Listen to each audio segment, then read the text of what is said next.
9 сентября этого года всех призываем выйти на выборы главы Республики Саха и как один покажем, что эти выборы мы не признаем.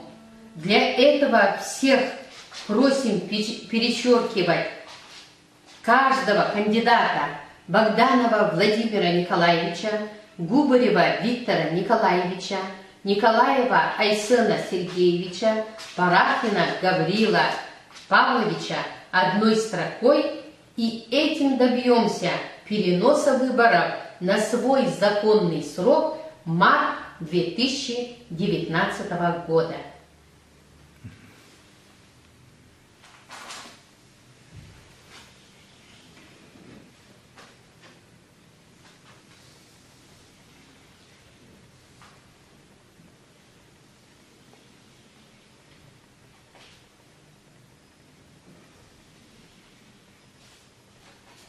Каждого кандидата перечеркиваем одной линией. Нельзя писать разные слова и ставить другие знаки, так как замаранные бюллетени считаются недействительными.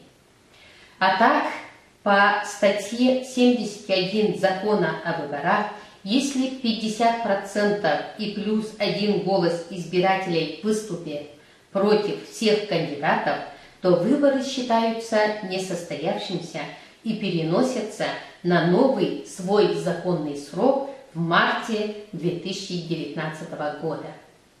Благодарю за внимание, а лично от себя я вам пожелаю здоровья, счастья, удачи и сильного духа.